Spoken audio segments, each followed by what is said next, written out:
Madam Speaker, Yes. I am extremely grateful to Mr. Virappa Moile and several other honourable members who have spoken at length in the course of this debate. The actual number of members who have spoken is very large.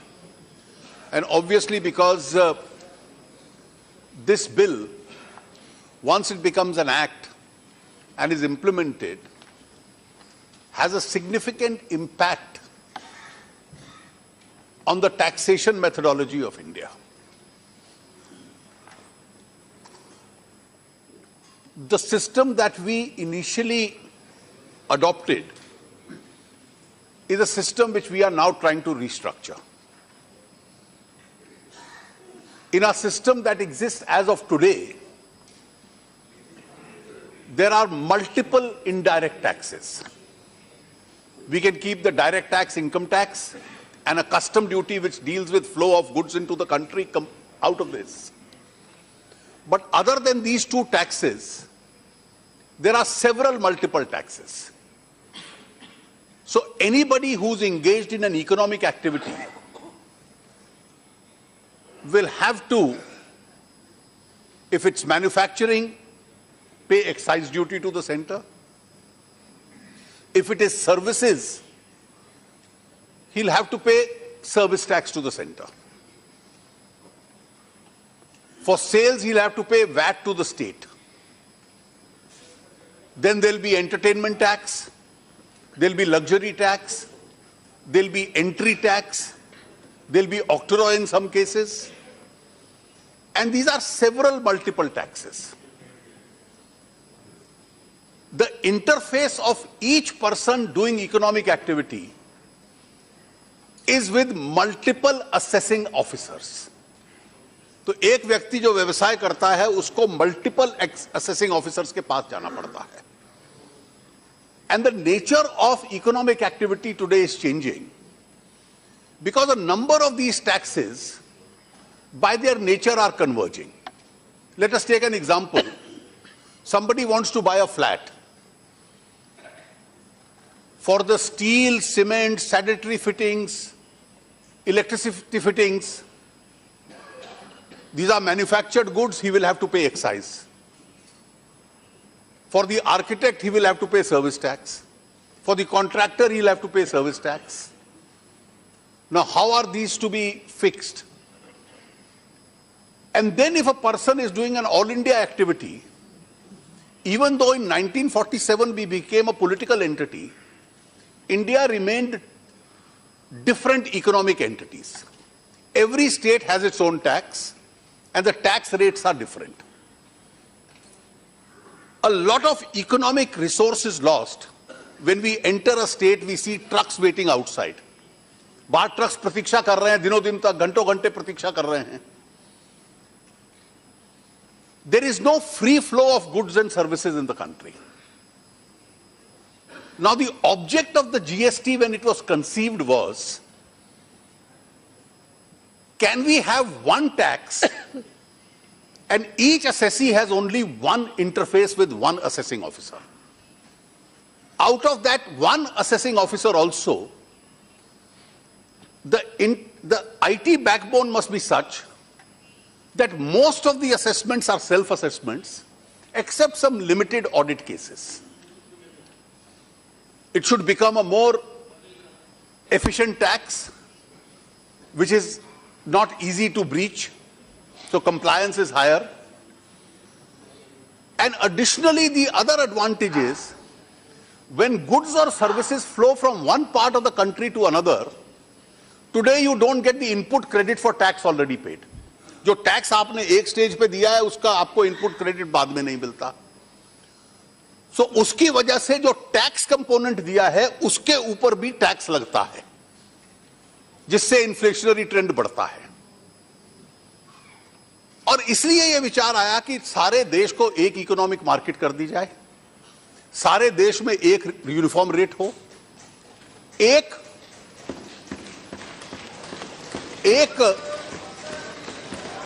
Assessee का एक अधिकारी के साथ केवल interface हो, उसमें भी अधिकतर केसेस सेल्फ असेसमेंट के हो जाएं, जो केवल कंप्यूटर सिलेक्ट करेगा उनका ऊपर आप स्क्रूटनी या ऑडिट के लिए जाएं, और एक सरल व्यवस्था देश के अंदर लाई जाए। अब इस सरल व्यवस्था लाने में जो संवैधानिक ढांचा था उसमें एक बदलाव की आवश्यकता थी। और जैसा मैंने आरंभ में टिप्पणी में कहा, and mister Moily, this is the basic answer to a doubt which you raised, and Mr. Salim also raised that doubt, because the Constitution of India clearly divided the power between the center and the states. You have the central jurisdiction, which is the central list. You have a state jurisdiction, which is the state list. And you have a concurrent list where both don't exercise power simultaneously. If the center exercises it, that power prevails. If the center doesn't exercise it, it allows the state, then the state can do it. So in the original constitution, it's divided between white and black. That either the center exercises the power or the state exercises the power. In division of power, there was no gray area. The GST idea actually created the gray area. And the gray area is that you will have a tax which will be jointly imposed by the center and the states. It will be one tax. The center and the states will all merge their taxes into that one tax. So when Mr. Moily raises the question, what happens to entry tax, what happens to purchase tax, have no illusions, they will all go. They will all go. In fact, an expert committee has been appointed how those bottlenecks are to be removed so that there is free flow of goods and services. So all these smaller taxes and harassment day to day before every authority has to go. So the center and the state have both pooled their power into one tax and said, let us jointly administer this tax in the larger interest of the country. Now, when you say the parliament, you are right, has the plenary power, so do the state assemblies. After all, there is a shared sovereignty between the center and the states. Just as this house is elected, so are the state assemblies elected. They also have the power. They have also agreed that henceforth what the rates in my state are, because we are agreeing to a joint administered tax, we will jointly decide that future. And therefore, in the process, we have created India's first federal decision-making authority. And the first federal decision-making authority is that the center and the states will sit together. The states have a 2/3 vote. The center has a 1/3 vote. The majority required is 3/4.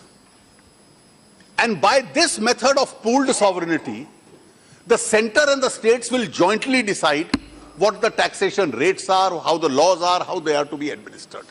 And this is in the larger interest. Now, what will be the effect of this? Today, when you have tax on tax, there is a cascading effect. So the goods become costlier. Now, once all that is removed, the goods will become slightly cheaper. So the whole idea, does this parliament, so when the idea of GST was created, states and center have both pooled their sovereignty into the council. Article 246A says both have the power to impose the tax. The recommendation of the law and the rates will come from the council. That recommendation is a condition precedent. Now let us assume we follow Venugopal's advice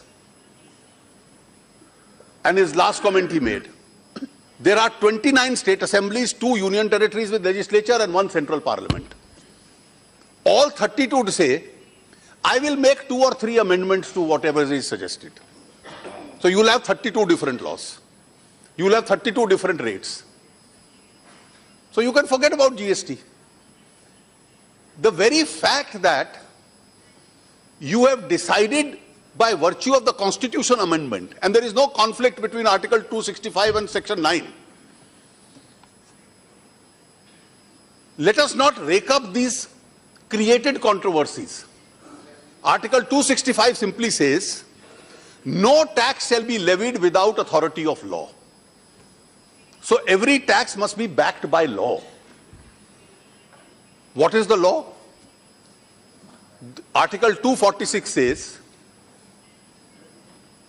that there will be a goods and services tax which can be imposed by the central and the state governments. The central government will create the CGST law. The state governments will enact the SGST law. So once these laws are implemented, this is the authority of law. And therefore, this is the authority of law which is in accordance with Article 265.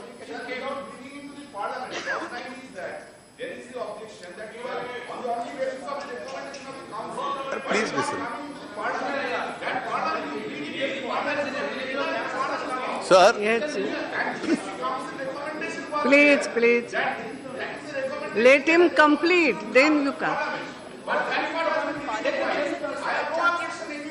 Sir?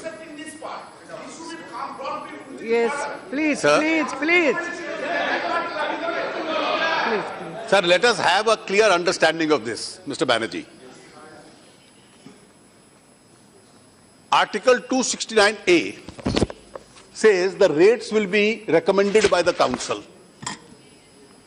It's very clear in the constitution that we have amended. So the rates are to be decided by the council. Now, once they are recommended by the council, when every finance minister of every state presents his budget in the state, and when the central finance minister presents his budget in parliament, aren't his own rates and revenues then in that finance bill that he'll pass going to be recommended, find a mention? Every state's budget is going to say, भाई ना इस बार तय हुआ है कि GST rate 16% होगा या 15.5% होगा.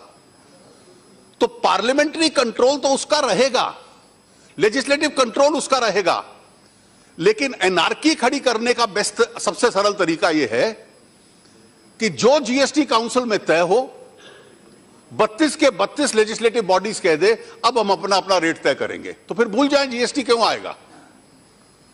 इसलिए जब आपने एक नई व्यवस्था, आप एक बार मोइली साहब इसमें कंफ्यूजन में मत रहिए. यह कानून मैंने नहीं बनाया, केंद्र ने नहीं बनाया, मेरा तो 1/3 वोट था.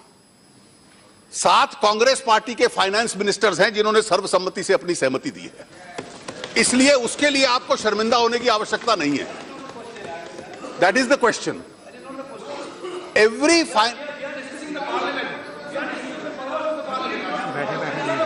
Please. Nothing will go on record Therefore, like this. No, I'm sorry. Therefore, Yes. Not and obviously in the budget it will come up before you. Please, nothing will go on record like this. Only minister's statement. Mr. Banerjee, Without my Mr. permission, Banerjee, nobody can. the short answer to Please. the short answer to your question is, when every finance minister presents his budgets, the rates are obviously going to come in for parliamentary control or the state legislative control. Please. The annual financial statement,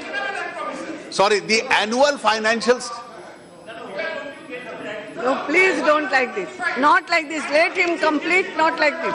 Please. Kalyan ji.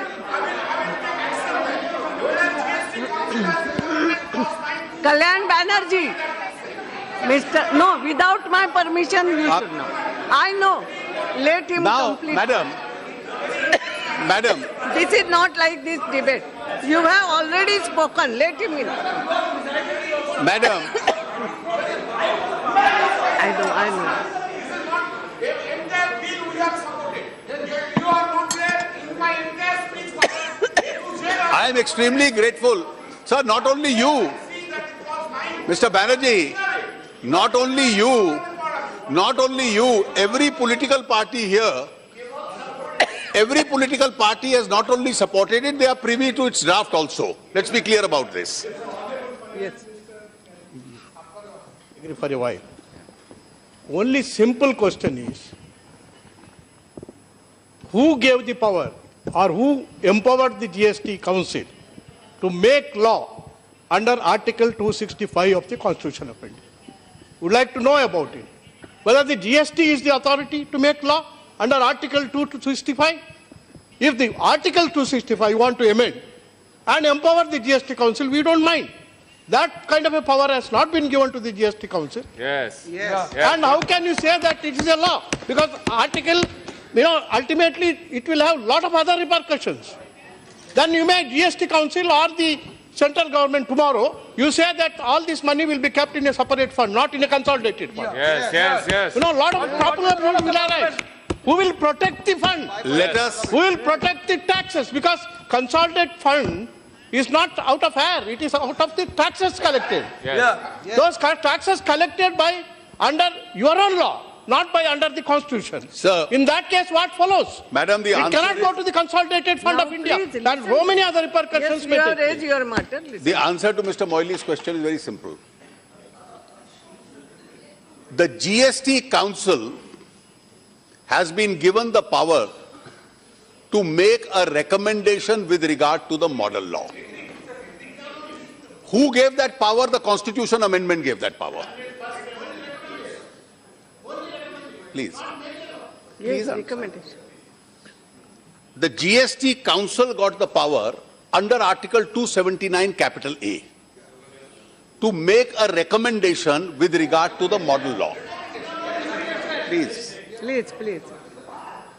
On basis of that recommendation, this Parliament, under Article 246A, with regard to the laws within the central Parliament's jurisdiction and the state legislatures within Article 246A, with regard to laws within their jurisdiction, get the power to frame those laws. The plenary power to frame a legislation can only be with Parliament or a state legislature, as the case may be. Let's not there be any confusion.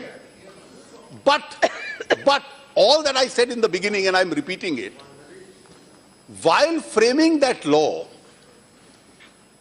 we will have to be guided by those federal considerations which have prompted us all to unanimously accept the idea of the GST.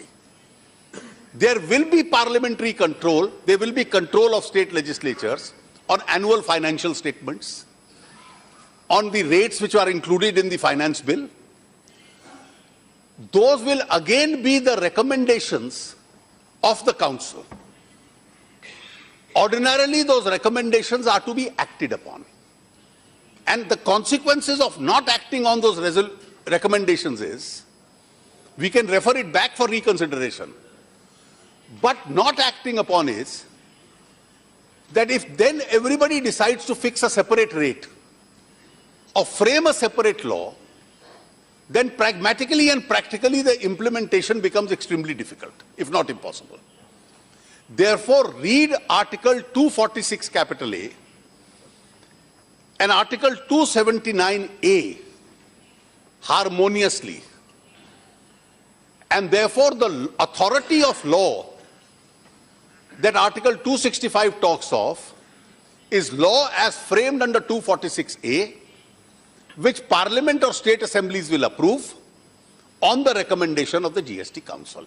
That is the harmonious reading and the only reading of the Constitution that is possible. Any other interpretation, and let me tell you, what are the consequences? There are a number of regional parties present here. And all those regional parties, some of which run governments in states. No, I'm extremely glad, Mr. Moily, you say that. Because with all the state governments, irrespective of the political color of the party in power, once you arrive at a federal arrangement,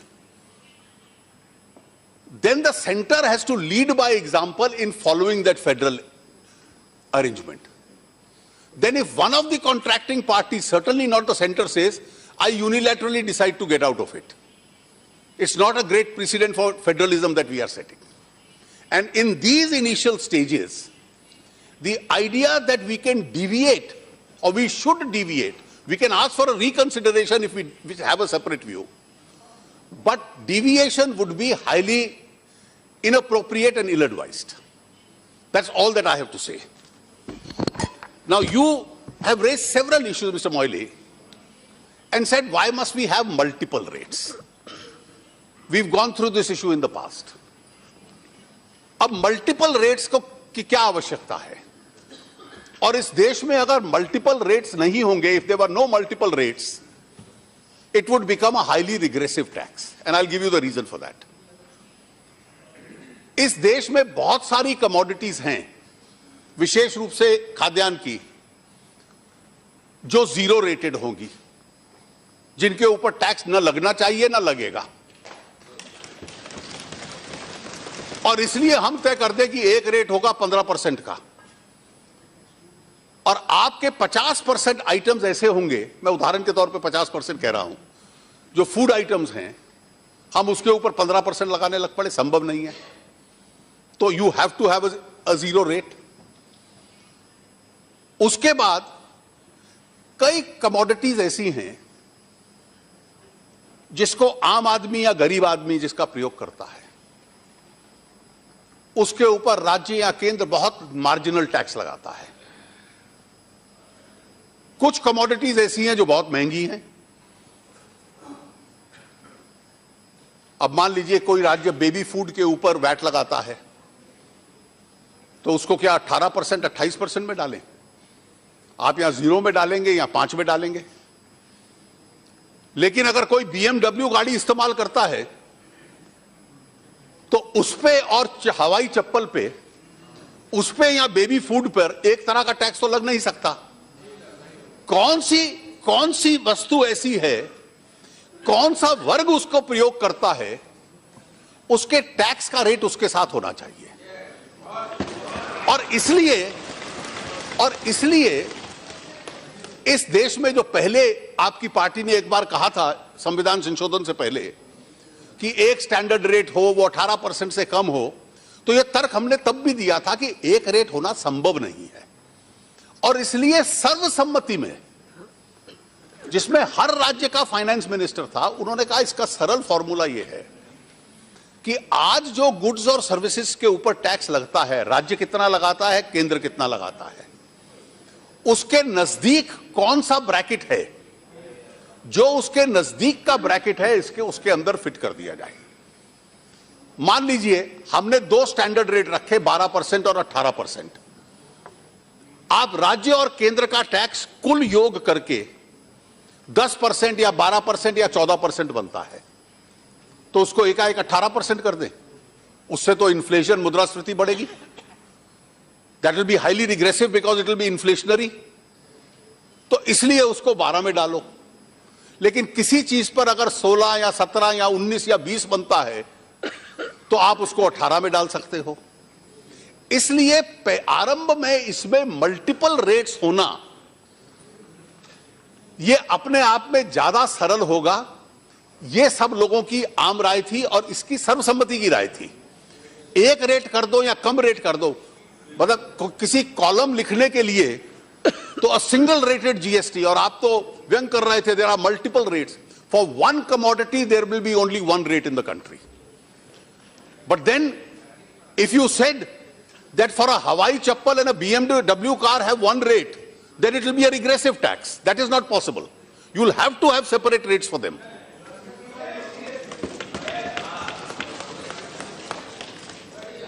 आपका कहना था No, a lot of comment has been made on one country, multiple rates.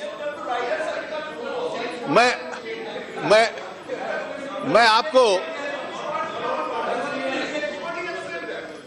आपको then Venugopal ended by saying there will be multiple cesses. Now, as far as the taxes which are being subsumed into the GST, the cesses will also get subsumed in due course. Have no two illusions about it. But why have we kept the cess? I explained in the morning, for the compensation. The reason being that out of all taxes which come to the share of the government of India, in the first instance, there is a devolution which goes 42% to the states. Then if it's a GST tax, it would be divided half and half between the center and the states. So if we had not followed the cess formula for compensation and followed the taxation formula, then to recover 50,000 crores as tax, which would be paid to the states, assuming 50,000 is to be paid as compensation, the tax levy would have been 1,72,000 crores. क्योंकि उसका 42% राज्य को जाता, बकाया में से 50 राज्य को जाता, 50 हमारे पास आता, तब जाके 50,000 बचता. That again would have been extremely regressive. So this one cess has been maintained because these are all, and when you say any other product, doesn't mean you can add any other. The simple legal precedent is that the general last phrase takes color from the preceding ones. So when it says pan masala, tobacco, luxury cars, it's either luxury products or sin products. There is a well-known legal... Item number 6 is any supply. Mr. Prem Chandran, let me give you the legal principle in that. When there are specific A to E and F is any other category, then that any other category has to take color from A to E, which means sin product or luxury product. To be more specific, if you ask any one of your legal colleagues, they'll tell you this is the principle of adjustum generis. It doesn't mean that the last item can be vegetables. If the first 5 items are luxury cars, tobacco, alcohol, or costly items or items disadvantageous to health, then even Kalyan Banerjee would have told you, and he's agreeing with me, thank you, Kalyan, that the last category... What is the purpose of then any supply incidental to A to so, then it is correct. This is a well-known art of drafting, that when the general follows the specific, it takes color from the specific. And therefore, if any other category will have to be in the category of luxury items or sin products, or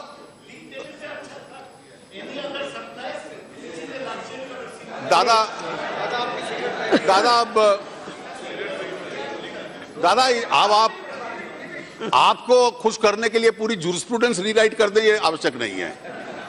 ये well known president है, आप अपने सहयोगी से पूछ लीजिए. और इसलिए जितने सिन प्रोडक्ट्स हैं या जितने हेल्थ के ऊपर असर डालने वाले प्रोडक्ट्स हैं, उन सब पे 40%, 50%, 65% टैक्स लगता था, तो 28 टैक्स होगा और पहले 5 वर्षों के लिए बकाया कॉम्पेंसेशन सेस होगा, जिससे बिना उपभोक्ता के ऊपर 1 रुपए का बोझ डाले हुए जिन राज्यों को नुकसान होगा उनको मुआवजा भी दे दिया जाएगा. जब यह प्रस्तावना आई थी तो 2 मत थे, काउंसिल में भी 2 मत थे, लेकिन अंत में जब उनको समझाया कि टैक्स के माध्यम से इकट्ठा करेंगे तो there will be a burden on the tax payer. Let us not put that additional burden and do it by a cess. And therefore, this is one of the few indirect taxes cesses which will remain transient for a period of 5 years, so that this can be used as far as the compensation is concerned. Mr. Moily raised a question, 2 important questions. During the UPA, there was no consensus. And you felt it was only on political grounds. Sir, I have said this in the past, that manufacturing and producing states were dissenting. And that was not only BJP. Within the BJP also there were states which were consuming states which were supporting you at that time. But then you had states like Tamil Nadu, Karnataka, Maharashtra, Gujarat, which are manufacturing states, which said we as manufacturing states are going to lose tax. Because it's a destination tax, the consumption states are going to gain tax. How are you compensating us? You did not provide in your law for a compensation package. The compensation package being absent was a deal breaker. And finally, when we made an effort and we brought in the compensation package, states started coming around. And that's how it made a difference. Again, you have raised this whole issue that why is this a money bill? This bill seeks to replace the central excise law, the service tax law, the VAT law, and the various taxation laws. It consolidates them into one. I dare anyone, and I'm willing to sit down and give you an opportunity, from 1950 when the Constitution came into force, please give me a single example where a law imposing a tax and providing for a machinery of collecting that tax has been anything except a money bill.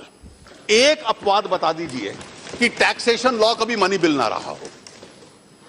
अगर आप संविधान की भाषा देखेंगे article 110 की, तो 110 says,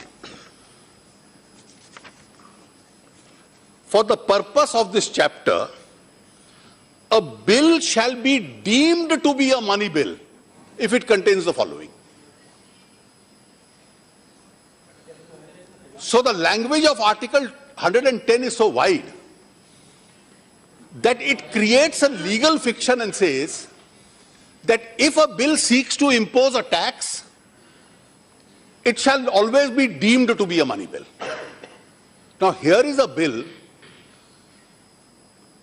which is squarely a taxation law, which replaces existing taxation laws, and now it has become a customary to say, well, what is a taxation law? And the rationale is that the framers of the Constitution thought that when you have taxation or expenditure laws, then they have to be accountable to the house of the people. And therefore it's a money bill in which the house of people has a special place. And therefore there is not a single illustration where any bill itself has not been a money bill. आपने कहा कि banks को कठिनाई आएगी. Banks की registration अगर होती है सर्विस सेक्टर कंपनीज की अलग अलग राज्यों में, बैंक्स ने और आईटी कंपनीज ने कहा कि हमारी सेंट्रलाइज कर लीजिए. राज्यों का मत यह था कि डिसेंट्रलाइज होनी चाहिए. उसको एक्सेप्शन का एक प्रावधान है. अब काउंसिल उस पर तय करेगी कि उसका प्रोसीजर किस तरीके से अंत में जाके चलता है.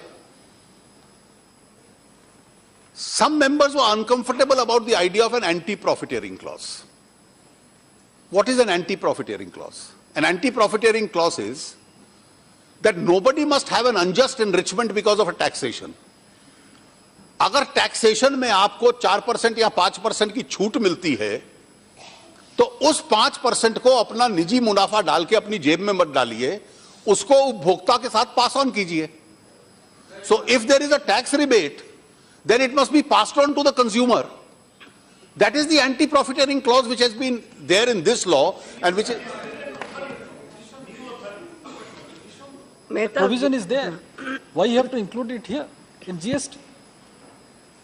No, in the competition law, competition law deals with an entirely different sphere, Mr. Mehta. Competition law will come in only if there is cartelization, if there is abuse of dominance, or if there is a monopoly or elimination of market competition created. These are the conditions precedent for the competition authority to invoke jurisdiction. Now, assuming, let me just complete. Assuming none of those circumstances of the competition law exist, but because of interpretation of law or what the council fixes as a tax rate, there is some amount of rebate that comes to a particular industry. Now, must that industry pocket that and indulge in unfair enrichment, or must it pass it on to the consumer? The council has thought it wise enough that it should be passed on to the consumer. And therefore, this should have been a provision which should have been uniformly welcome rather than being complained upon by any member. The complaint is about the authority that you are setting up. What is the need of an authority? You have got the Central Board of Excise. Please. All your officers, why do you need a separate authority for anti-profiteering? Well, anti-profiteering को कोई तो monitor करेगा ना. मुझे लगता है कि अगर एक्सेसिव प्रॉफिटियरिंग और अनजस्ट एनरिचमेंट रोकने के लिए कोई संस्था बनती है तो हम में से किसी को उससे परेशान होने की आवश्यकता नहीं है. Sorry Madam, I had mentioned specifically about this clause 1671 subsection 2, where it is it mentioned central government may constitute an authority or empower an existing authority. तो एग्जिस्टिंग अथॉरिटी है, आपने ये प्रोविजन रखा है, और existing authority is the competition. So there is no necessity of having this provision in this GST bill. That was my point. Mehtab ji, वो केवल प्रशासनिक दृष्टि से है कि नई अथॉरिटी बनाए या किसी मौजूदा को इसका काम दे दें, लेकिन एंटी प्रॉफिटियरिंग को चेक करने की आवश्यकता है. 171 क्लॉज के पीछे उद्देश्य केवल इतना है. एक प्रश्न मौली साहब ने उठाया कि रियल एस्टेट को इसमें क्यों ना ऐड किया जाए. मैं आपके साथ मौली साहब पूर्ण रूप से सहमत हूं, कोई इसमें आपका मेरा मतभेद नहीं है. और जो आपने तर्क दिया बिल्कुल सही तर्क था कि रियल एस्टेट ट्रांजैक्शंस में भी टैक्स इवेजन होता है, इसलिए रियल एस्टेट को भी जीएसटी में लाने का प्रयास करना चाहिए. जब आरंभ में, जैसा मैंने कहा कि यह एक फेडरल बॉडी है और राज्यों को साथ लेकर चलना है, तो राज्यों को इस बात की शंका थी कि शायद रियल एस्टेट इसमें आ गई तो राज्यों के स्टैंप ड्यूटी कलेक्शन वगैरह के ऊपर इसका असर पड़ेगा.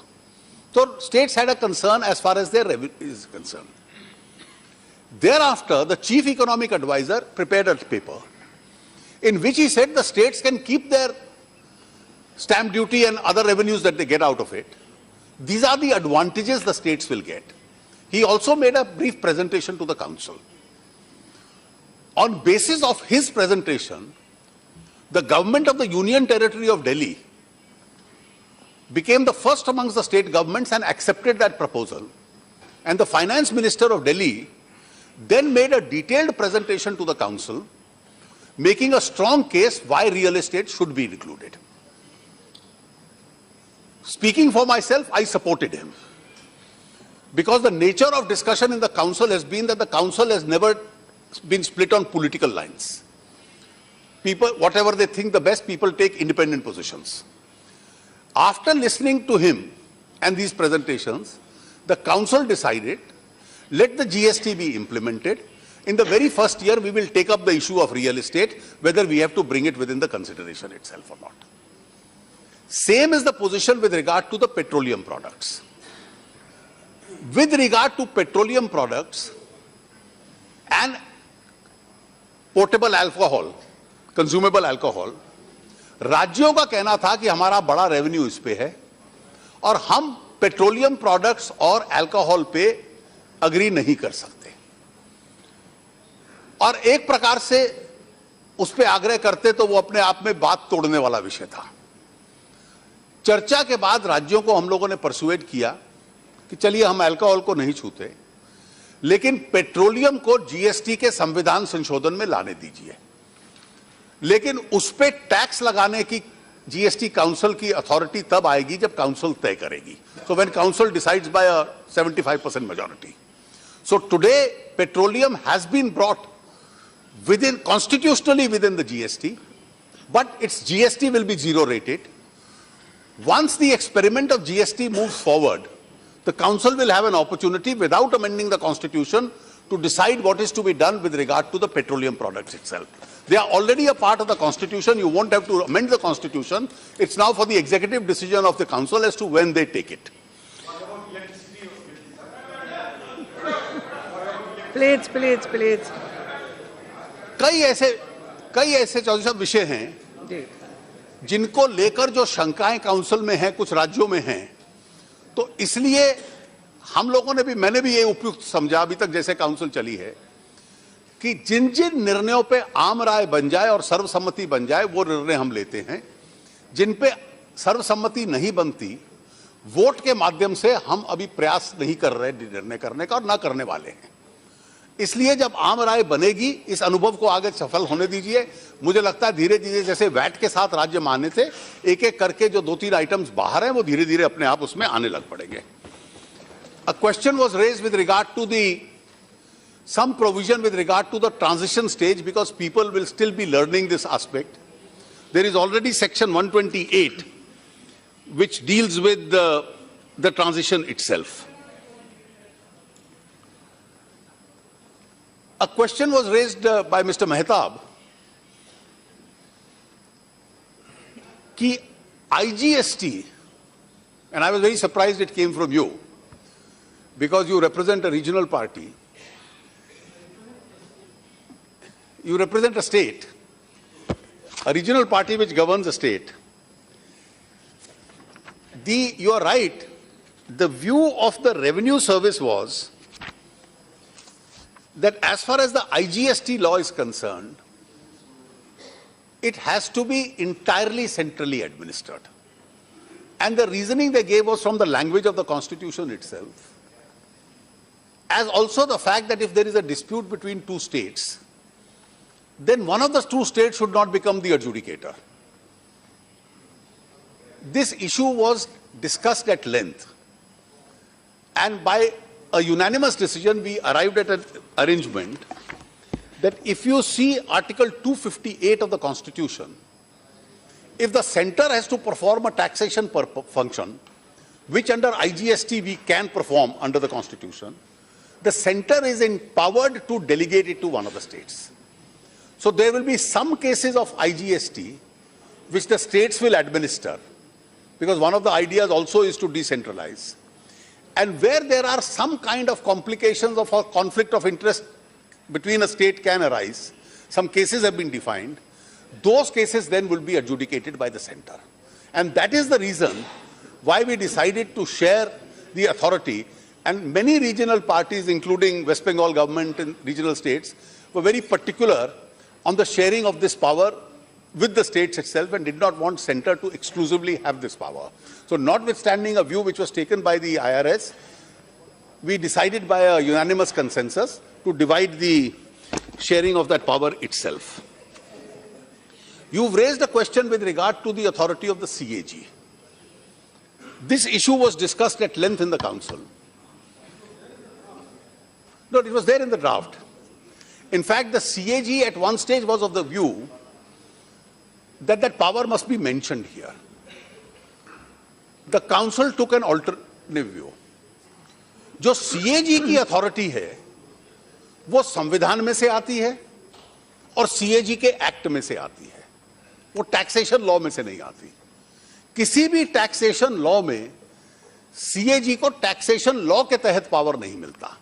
I then had a meeting with the current CAG and I conveyed to him the views that your authority remains unchallenged or unchanged, but your source of your authority is the Constitution, as also the provisions of the Act itself, of the CAG Act, and that jurisdiction remains, और therefore हर taxation law में CAG को separately empower करें इसकी आवश्यकता नहीं है. एक विषय बार बार उठा कि इस कानून में एग्रीकल्चरिस्ट को डिफाइन करने की क्या आवश्यकता थी. एग्रीकल्चरिस्ट को डिफाइन करने की यह आवश्यकता थी कि आपने सेक्शन 23 में एग्रीकल्चरिस्ट को रजिस्ट्रेशन से एग्जेम्प्ट किया है। क्योंकि उसको एग्जेम्प्ट किया है, इसलिए परिभाषा में आना कि कौन है कौन नहीं है, विस्तृत चर्चा के बाद इस परिभाषा के ऊपर चर्चा हुई और यह फॉर्मुलेशन बना। कि ये कल्टीवेटर लिखा है, पोल्ट्री, डेयरी, ये भी एग्रीकल्चरिस्ट की काम है। देखिए उसमें शेयर क्रॉप के बारे में बिल्कुल चर्चा ही नहीं हुआ है। नहीं ऐसा नहीं और है। ये एक एक्ट है इन वेस्ट बंगाल कि कौन शेयर क्रॉपर हो सकता है, और इस हिसाब से बैंक से उनको लोन भी मिलता है। And it is one of the unique law which should be adopted in other states also. And इसमें ज्यादा दिक्कतें पंजाब में होगा, हमारे हरियाणा में होगा, ये तेलंगाना में होगा। I am not mentioning about Bihar and UP, but this will be a greater cause of concern. That is a greater cause of concern.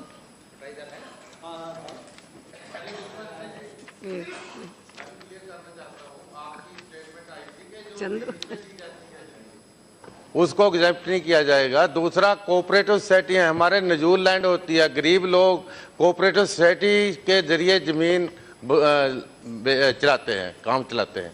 तो अगर कोऑपरेटिव सोसाइटी को एग्जेप्ट नहीं किया जाएगा तो फिर तो गरीब लोगों पे ये बोझ पड़ जाएगा। लीज वाले को भी क्लैरिफिकेशन चाहते हैं कि the definition is there only for the purposes of exemption from registration. If you now look at section 2(7) and look at the definition, it says, by own labor, by labor of family, by servants on wages payable in cash or kind, or hired labor under personal supervision or personal supervision of any member of the family. So आपने अगर किसी को labour के नाम पे higher किया हुआ contract के ऊपर और दिया हुआ है, लेकिन इसका यह अर्थ नहीं कि जो दूसरे एग्रीकल्चरल प्रोडक्ट्स मानते हैं जिनका आप जिक्र कर रहे हैं उन पे टैक्स लगेगा. They probably still will be zero rated. Therefore, the council, when it decided on this definition, उसके पीछे उद्देश्य यह है कि इनमें से ये जो अधिकतर प्रोडक्ट्स जिसका आप जिक्र कर रहे हैं, ये केवल रजिस्ट्रेशन के प्रावधान के संदर्भ में परिभाषा है. वो प्रोडक्ट अभी भी जीरो रेटेड रह सकते हैं, इसकी पूरी संभावना आप उस दृष्टि से मानिए. और इस देखिए, मुझे लगता है कोई कंफ्यूजन नहीं है, प्लीज कोई उसमें कंफ्यूजन नहीं है, क्योंकि वो जीरो रेटेड उसमें वो रहने वाले हैं. ये केवल आपने जैसे service Question of exemption comes of the agriculturist only when you have to distinguish between agriculturist and agriculturist. That gives room for the discretion of an officer. Why should they register at all? Till it comes to the mandi. I don't think, you need to touch the agriculturist. Moili Sahab, I hate to disagree with you on every point today. I think there is a lot of confusion which is created. There is no confusion. The confusion is only in your mind. Total Because once the council takes a view, sir, once the council takes a view that agricultural production is going to be zero rated, where is the question of any compensation or discretion to an officer?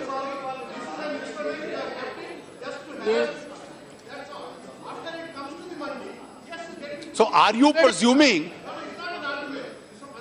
Now look at the, I am sorry to say, look at the kind of state.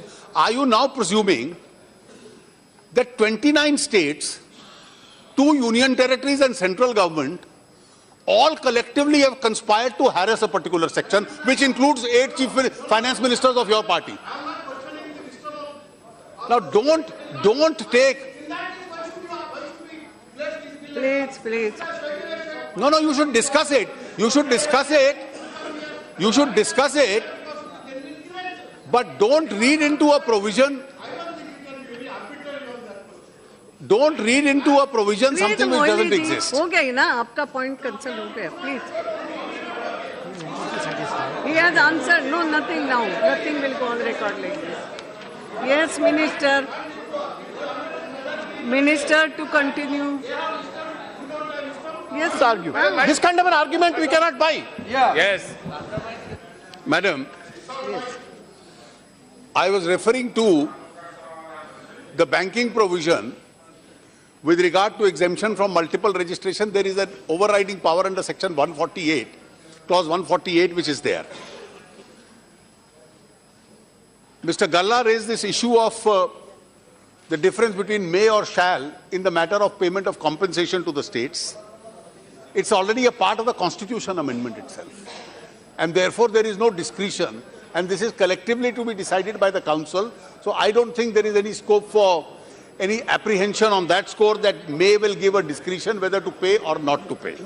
The Council has adequately gone into this question and come to this conclusion. Now, as far as the rates are concerned, the rates are recommended. The central government only has a ministerial job of notifying the rates. The central government does not decide the rates. Under clause 166, all the rules and regulations which are going to be framed are placed before Parliament, and therefore there is a parliamentary control as far as subordinate legislation is concerned. So one question has been raised as to why the state of Jammu and Kashmir has been kept out. Jammu और कश्मीर को इसलिए बाहर रखा है क्योंकि वहां की जो संवैधानिक व्यवस्था है, केंद्र का कानून उन पे लागू नहीं होता।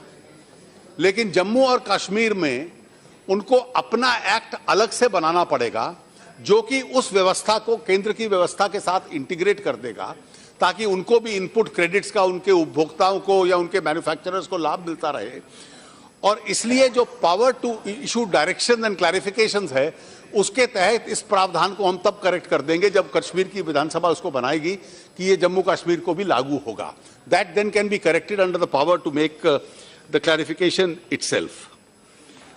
I have explained with regard to the petroleum products also. Broadly, these are some of the important questions which have been raised. Sir, the Council is going to be, as I said, a permanent body. And that permanent body is represented by almost every state government, literally represented by every state government. It has a political complexion which accommodates everyone. And it has been our conscious effort to make sure that all decisions are taken by consensus, and that's a formula which we have followed so far, and that is why these drafts have been unanimously prepared by the Council. I would therefore, Madam, through you, commend to this Honourable House that these unanimously prepared drafts should be taken into consideration and approved as they have been approved. Thank you.